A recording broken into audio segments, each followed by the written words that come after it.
What's up, everybody? Joseph R. Wheeler III, artist, founder, and the president of the Honest Con Foundation. So before I get into this, let me make sure I'm clear that no part of this is to be a rant against any ethnicity, any racial group, anybody's identity.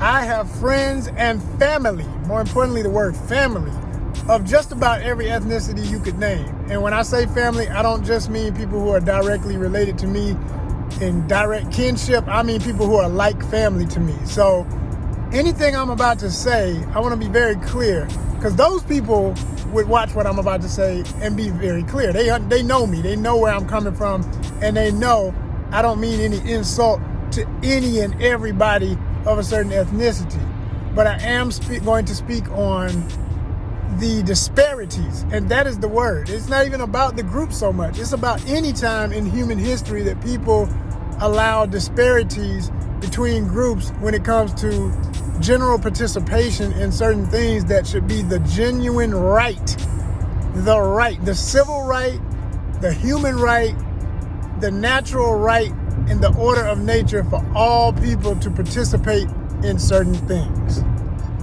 So the topic is specifically about, in many ways, people's rights to land, to the fisheries of the world. So if you're an angler like me, if you're somebody who loves the outdoors in general, but you have a passion for fishing and hiking, and fishing in particular is something that drives you, that is, for me, it's a metaphor for life. I love fishing in so many different reasons why, and it's since the beginning of time for humankind. So that's where the equation starts.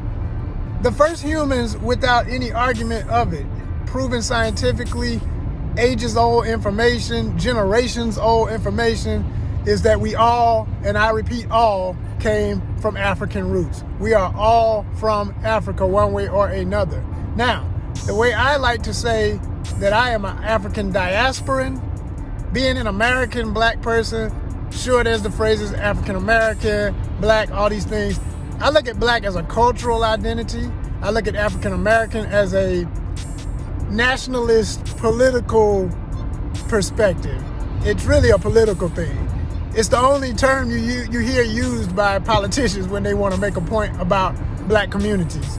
Now, why I like the word black? I like the word black because it defines culture. Ever since its inception, it was always to define cultural groups. The word comes from blackamoor. It goes all the way back to the 14th century. It is right in line with the beginnings of what led to the transatlantic slave trade and the horrific events that brought so many of my ancestors to this region of the world. But we were here before then, and we had been traveling here before then. That is very important to make clear. At the same time as I make that clear, I'm not someone who believes that every native tribe, every indigenous group that was in the Americas was first and foremost of direct African descent only, because there are those who are trying to push that narrative, and I think that is going to do us another type of historical harm, but I'm not here to get so deep into that. But I had to bring it up because it's part of the story. So I will say I am aware of books like They Came Before Columbus by Ivan Van Sertima, a black historian and archaeologist who did the research and had proven theories that have been respected for years and years and years, and others like him that have shared that information. So I know about all of that, and I'm very proud of all of that as a black American, as an African diasporan, as a person of direct African descent. And I like to stress direct because, like I say, we're all from African descent. Whether you acknowledge it or claim it or not, I see everybody who doesn't claim it as still of African descent, but if they want to identify as whatever else they most have pride in, fine. But the facts are the facts forever. And at the end of the day, some of us are directly tied to that root, and some of us are further, descended. Still descended, but further descended. The lineage, the way people came out of Africa and spread across the globe and became all these other groups of people, it's amazing. So my frustration, y'all, with being an angler and what I see in representation of angling is that I did a video recently, and you can check this out too. So I found something that was written by a gentleman who, I don't know his ethnicity, But I did see a photograph of him, and he is a staunch angler. He's a serious angler, and I love the fact that he's diehard about that. And he gave a historical, very factual, long essay about the history of the beginnings of most of the standards of angling as we know it, starting in Kemet, or ancient Egypt. K-E-M-E-T, if you're not familiar with the word. So, that was very important. And I've been knowing about this for years, for decades now, but so many people don't know it. And once you know something, sometimes you take it for granted. You think, oh, everybody knows that. Everybody should know that. Talk to people and you realize they don't know that. Shout out to Mr. Stein. That's his name, Dr. Stein. And like I mean, and he's obviously, from his photographs anywhere, of some form of European extract, okay? But he's hiding none of the facts. He was very happy to share this information about this African nation that gave birth to much of the history as we know it of what fishing is today. I mean, everything down to barbed hooks, everything down to not only handheld lines, but showed the hieroglyphs where you can see people holding the first poles, the first line attached to a rod, which was a stick, in most cases, a flexible stick. And then the first, like I say, the real most important element is the hook, because a lot of the first handheld line techniques only required that you had a hook and a bait. And then they even had sinkers and tackle boxes. And so, I mean, it just goes all into it. It's a beautiful article. Check it out. So when you know that, when you know that Africans started this, the thing that irks me the most is that when we look for representation, which is so important, and you go on YouTube, and every time I do my research of fishing across the globe, because I want to fish on every continent on this earth. So far, I've got Asia, Southeast Asia, particularly, on my belt. It's where it all began for me in many ways. So I'm very proud of that. When I'm looking up videos to research the process of fishing and everything, time and time again, I see, and this is where it gets into the sticky part of people, oh, he's naming our group, oh, he hates us. No, you goofies. I love all people, but all I see is white people. And I got plenty of great white friends who would laugh with me, give me a really strong hug and say, man, I understand, brother, and I want to help you get there, because you do deserve to see all that stuff that I've done and everything, because they know the privilege of being a certain caliber of white in societies across the world. And when I speak of societies and particular caliber, I want to be clear. I'm not just talking about folks who, you know, can just get out there and go whenever you can off of work. Like most of us, if you love fish, you just go when you can, wherever you're at, and you do the doggone thing. But even in that, there's a separatist element, because if you know the history of fishing in this country, at a certain time in the history of this country, blacks were not allowed to do damn near anything that made them self-sufficient. Anything that was outside of being in subservience to whites was against the law. So coming out of that with generations later, and this is not that far ago, this is something my grandparents could have remembered. This is something my great-grandparents definitely lived through. So we're only talking a few generations worth of time with this level of racism being a standard and a normal behavior in a so-called country with justice for all. So when you consider that in just America alone, and then take it abroad to find that the same types of regulations and restrictions were implemented in different ways on every place that European colonists went. They always subjugated the first. Once they take over the land, they always made sure the people lived in poverty. If you didn't live in poverty, if you were rural, but you're basically poor, but you didn't know you were poor, because you might be able to be self-sufficient in the sense that you may have farmlands, maybe, sometimes, okay? But then they block you on your natural waterways. You can't fish the rivers, or you can only do it at certain times. You can only do this and that and the other and on it. And so it gets really funny about all of that. And then you got other types of regulations. I call it fish bigotry, where it's not the fish is a bigot, but you turn a species into a position of relegating an area as only for this and only for that as far as tackle and other elements go. What am I specifically talking about? Especially the art, and I do give it credit for being an art because I love the whole tying of the flies, but fly fishing. Fly fishing is a beautiful thing to watch. I love to see people do it. I've even tried it. It's just not my vibe. I don't like the element that, and I'm gonna get off on this real quick to make my point and then get right back into the other point about all these sectioned off lands and territories. But fly fishing, as beautiful as it is, and I know I'm stepping on the richest of rich, mostly white toes right now, because that's who I see. Every time you look up this kind of fishing, this adventure fishing that I do all over the world, you're mostly gonna see whites from Europe, whites from America, whites from places like Australia, whites from South Africa. Those are the main groups, and then you can pretty much get into whoever thinks they're white in countries where people are so mixed that it makes me laugh when they say we're the whites, like Brazil. Blackest place outside of Africa, really? Yeah. See everything I'm saying, and you cannot deny it. He said, man, that's just true, man, and that's not right.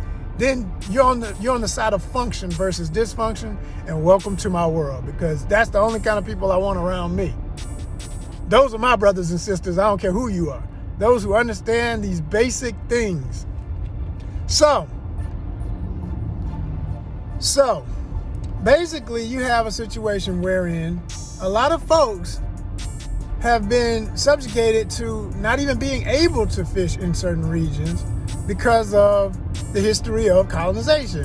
Once people have been but once the indigenous original peoples who've been there forever, for centuries, have been cascaded to the side by the European colonists who take over and can create all of the new system of banking, the educational systems that have to be approved by them, the wealth, how it will be distributed, the infrastructure of your cities, and everything that controls everything.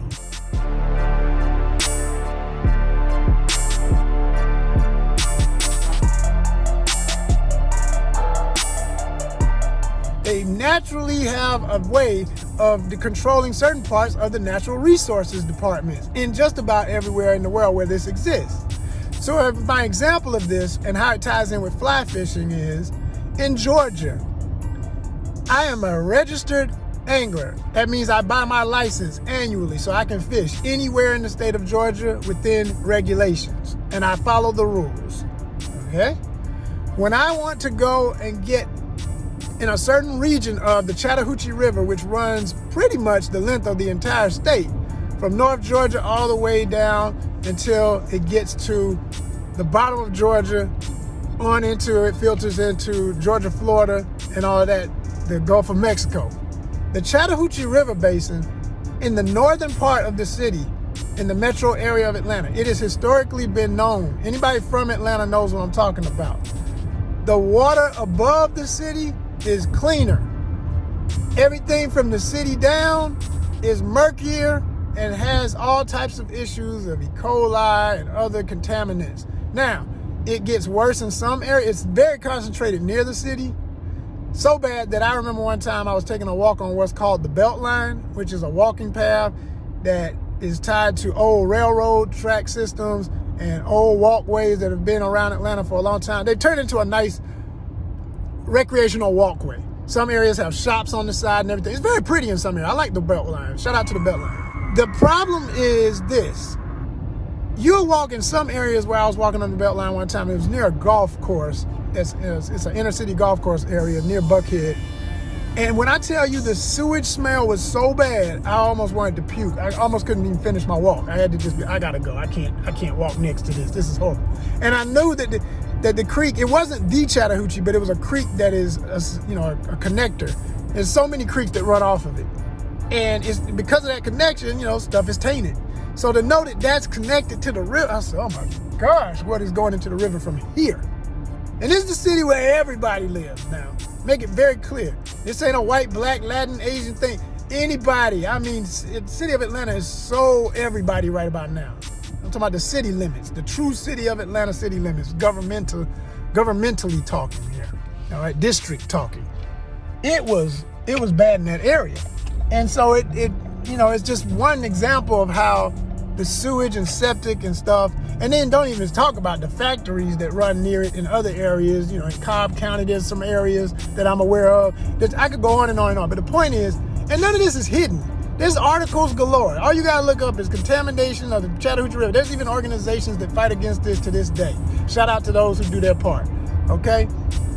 But the problem is, above the city, where also historically some of the wealthiest people in town live, who are predominantly historically white, okay, and are the descendants, as far as the old money goes, of the old good old boy system of racism in the American South.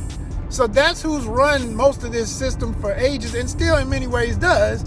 And so the problem I have with this issue is, for example, here's how I say they turn a fish into their little world of racism and separation. You have to have what is called a trout stamp to fish in those waters. If you want to fish above that certain line, where you're now considered in the northern part of the Chattahoochee, you have to have you have to pay an extra cost to your regular fee for fishing. So you pay the regular cost for fishing every year, and then you pay for a trout stamp. With the trout stamp, which I have, and I keep because I know sometimes I might want to go up that way. And I'll never forget one time I was fishing up that way. It's the first time ever really on the river. And I was in awe because the water looked like a swimming pool. Versus downstream, what I'm used to and what I always thought was the natural color of the Chattahoochee is this tan brown murk that you can't see through in most parts. Now, the other thing to consider about this that makes this extra ridiculous is that the city of Atlanta's water supply is technically part of the Chattahoochee River, because the Chattahoochee River is what fills up two of the major lakes that supply water for the metro area, okay? And especially the city of Atlanta, which is Lake Lanier, which was flooded ages ago. And that's a whole nother issue of how parts of Lake Lanier were flooded in areas where poor blacks were forced to move, or just, we're gonna flood your area because we want to do this. So that's a whole nother part of it. Oh yeah, it gets deeper and deeper, people. When you go into it, it just gets uglier and uglier. But we gotta face the ugly to get to the good day. Here's how that racism spews over into fishing, right? Anybody can buy a license and has to have a license because so much detriment was done to the wildlife all over the country that they had to regulate all this abuse that the colonizing mentality had. The entire reason for the natural resource departments in America was because of this abuse history. What am I talking about? Look up the history of the American bison and the slaughter, the senseless slaughter, not for food, not for tools, not for fur, not for any of the reasons that Native Americans hunted this animal with respect for ages. And even in some cases, they had their issues where they had to regulate themselves, which is why they respected it so much, because they abused. There were certain tribes, this is a history I looked up, who did abuse it at a certain point. And then the native, the elders say, whoa, we better get it right. We say we love this animal, you better get it right. And they corrected themselves. But then came the Europeans, and the rest was a lot of ugly history. Because when the railroad system was needed, they slaughtered the bison, especially to bring the railroad system able to cross from the west to the east. So with the fishing, if you want to fish for anything else that might be in the river besides trout, which I love trout. Trout are tasty, I like trout. I love the fish. But let's say I want to fish for brim, crappie. Hell, I wanted to know if there are long-nosed gar. Yes, I love gar. Now, somebody who doesn't understand the fishing world might say, why is he stressing this gar thing? What's the big deal? Because some people have the audacity to say, and I hate this phrase, they call certain fish rough fish or trash fish because it's not palatable to their taste, their particular individual taste or cultural taste. Say, we don't like that. Those don't taste good. I don't like the way it looks. It's such an ugly fish. Oh, what is that thing? It's weird. I don't understand it. You don't have to understand it. It's been here for 150 million years. Much longer than humanity might be. 150 million years. We ain't even got out the 100,000s yet, y'all. Come on, people. Come on, people. Let's be real. Anyway, so I respect gar. I love gar. I think they're fascinating creatures. And the long nose, which are indigenous to Georgia, and all of the Americas, they're from Canada all the way to Mexico. So, the gar, let's say, they should be in the river from north to south. So I was curious. I said, I wonder if they got gar. I brought some gear to just kind of scout it out one time when I finally said, I'm gonna go fish that northern region. What I found out, let me check my rules before I go. Oh, you can't even use the kind of gear that you would use for fishing for gar, which would be like catfish, heavy catfish gear, which also should be in that water in some places. Okay. So, you mean I can't? What do you mean I can't? Well, you have to have barbless hooks so that you can release the trout that we put in the river. Because guess what? Rainbow trout nor brown trout are indigenous to Georgia. But they've been here so long, so many of my angler friends thought that they were indigenous because, you know, all my life, my uncle, my grandpa, my whoever fished. Yeah, but guess what? They've been here. They put them in a while, but they ain't been here forever. It's another one of those inventions of what I have another video I'm going to do for you all called the true invasive species, human beings. Certain humans are the true invasive species, not the animals. I've looked hard to find at least one example of a true invasive animal or plant, flora and fauna, that didn't make it somewhere it is not indigenous to, naturally supposed to be growing according to the rules of nature and the likelihood of its existence in that place without human activity. Human beings have placed all of this stuff where it is. Human beings are the reason for the issues. Certain humans, because it's a certain mentality. And that is not just a racial thing, but I have to say, in the great span of things, certain European groups have been most responsible. And until they can admit amongst themselves, look, man, Grandpa was on some... Ain't nothing gonna change. We all got our issues. So this ain't about trying to pretend that some of these things can't be done by any and everybody, but we're just looking at the historical facts of who did it and who did it how. The majority of these issues came from Europeans wanting to create their own away-from-home playlands. Bring Europe to me. These trout are indigenous in parts of Europe. So I want to eat what I always ate. I want to fish for what I always fish for. Yeah, but you took over.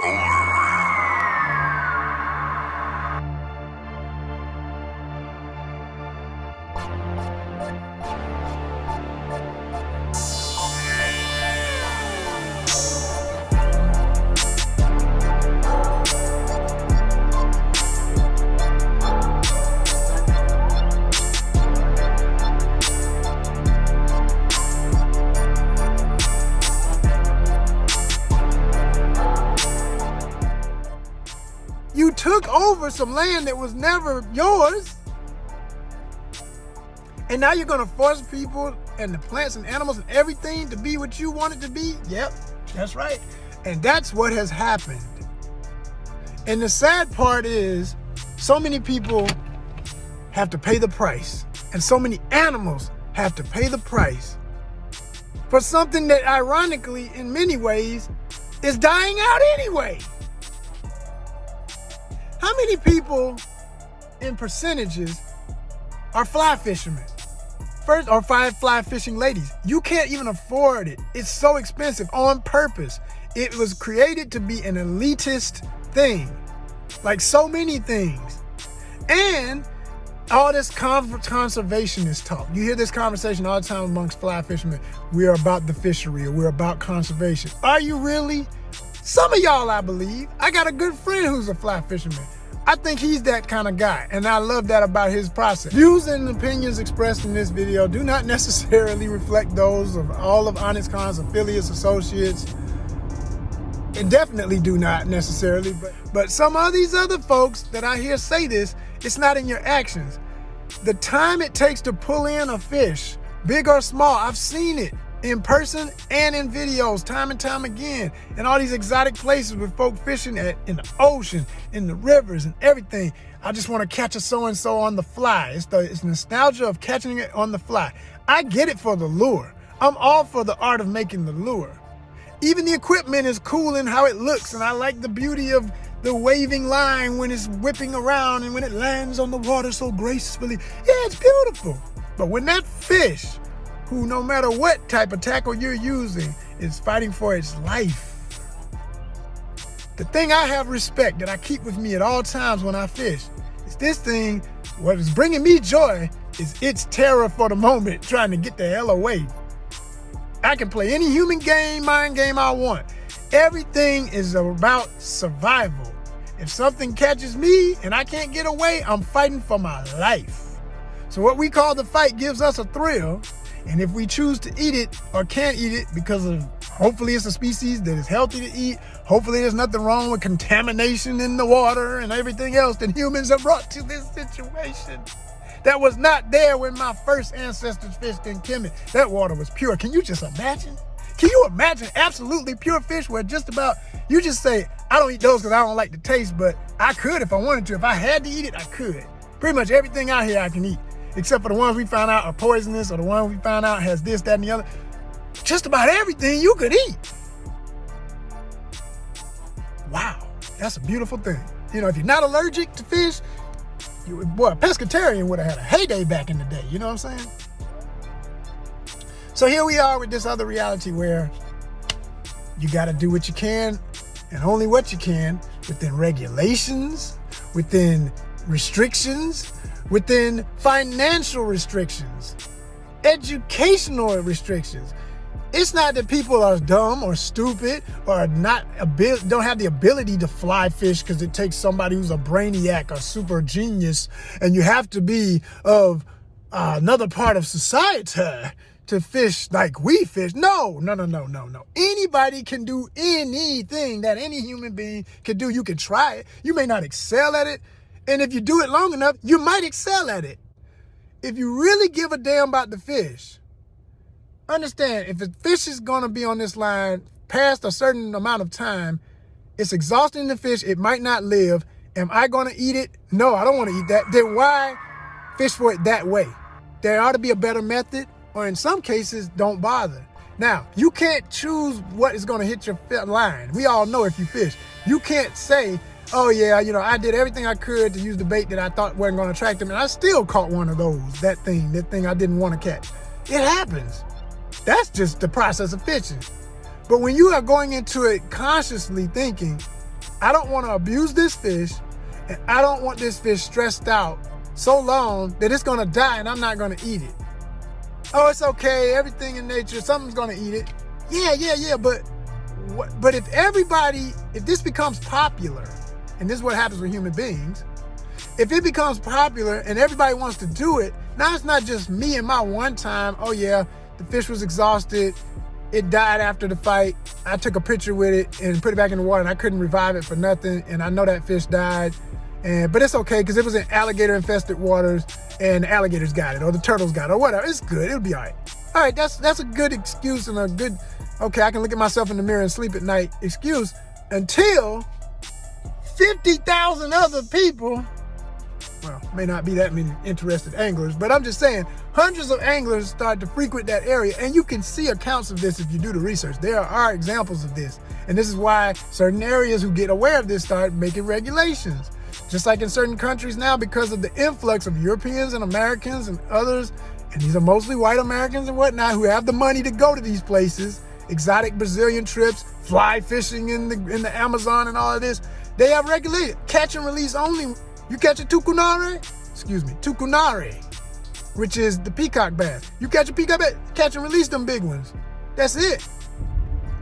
And so, in addition to all of these boundaries and historical racist plots to keep certain people from being self-sustaining, to have access to every way that all humanity has always found a way to hunt, fish, and gather, and I say fishing is aquatic hunting, attempt to control people's livelihoods and make someone forever subservient, whether it be mentally, physically, economically, all the above, so that you cannot do for yourself. You can't be self-sufficient, which is so not natural. It's so ridiculous to oppress someone and keep people away from their natural thing, because ultimately it may not be in your lifetime, your generation, But at some point, this is why humans are doomed. Because all of this self-deprecating, and I mean self on the level of human deprecation, all the various forms of separation to the point where we don't allow ourselves to be our natural selves, will lead to our demise. Because it's just the way of nature. Period. That part. 501c3, arts and edutainment, living your best art life, because Honest Con is our lifestyle organization. Thank you for listening. The fish and fishing are for everyone.